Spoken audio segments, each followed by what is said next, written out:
and attention is turning to God's gender.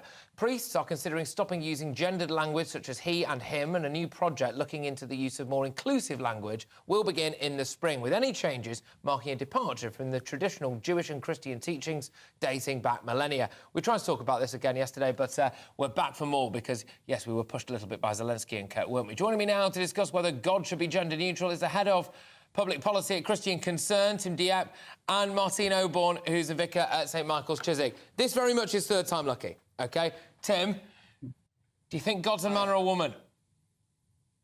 So, listen, Jesus was born a man, wasn't he? He was a man, not a woman, and he wasn't trans or gender non-binary. It's not like that. He was born a man, he lived as a man, he died as a man, he even rose from the dead as a man and entered heaven as a man, and he prayed to God as his father. And he said that we should pray to God as our Father. And the Trinity is Father, Son, and Holy Spirit.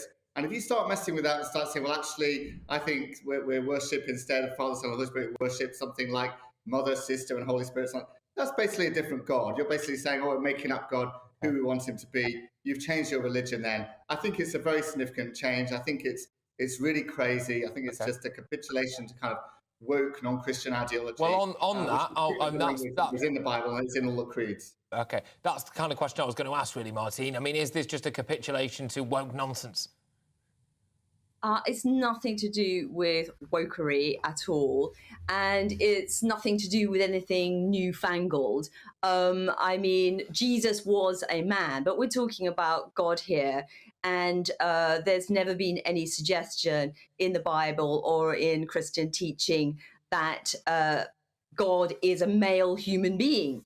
And so I think that anything that helps us to understand the nature of God better, who transcends gender, is really helpful. And I think it's very important that we get away from giving the impression that somehow Christians believe in this rather clumsy and lazy picture of God being an old man, an old white man sitting on a cloud. That is not what we believe. Why is that so important? On the very first page of the Bible, it says that God created humankind in his image, male and female, he created them. It's very scriptural to think of God as mother as well as father. OK, well, on that point then, Tim, that is quite interesting, actually, because I spoke to a Catholic lay priest yesterday who was quite adamant to me that God had self-identified, right? In the same way that Sam Smith has done, and we now all have to respect Sam Smith's pronouns. God had self-identified as a man, and we must respect God's pronouns. But Martine seems to be alluding to the fact that God has said that they could be a man or a woman. Your views, Tim? It's a minefield, this. Well, I think that every time God is referenced in the Bible, it's using male pronouns and male language and that kind of thing. Clearly, there are feminine characteristics occasionally. Clearly, you're right to say that God, as God, isn't gendered in the same way that humans are. Nevertheless, Jesus obviously was, and Jesus is God as well, so that's clear. And I think the language matters here. I think the language of father is better than like parent. Parent is somewhat impersonal, somewhat sort of, distanced. And the fatherhood is kind of like an important concept and something that we need to recover and something we need to carry on using. And I think a move away from that sort of gender-neutral kind of language like that is wrong and will sort of diminish something about Christianity. It's a deliberate attempt to move away from the biblical language and the creedal language that we all have used for centuries.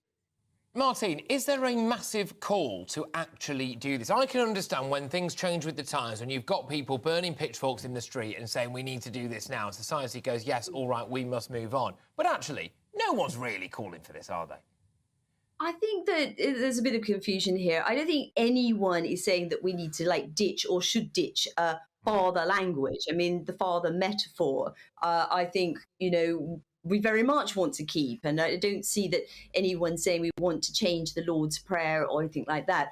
But I think that it is helpful to, first of all, as I say, to give a better understanding to people of who God is. But also, I think it is very challenging for women and girls when they are exploring their faith and they come and God is presented to them as male, male, male, as Father, Son, and Holy Spirit. That is that's very challenging. And in respect of God, the Creator, it's misleading. So I think it's Okay. I don't think it's anything to be afraid of. I don't think it's anything new.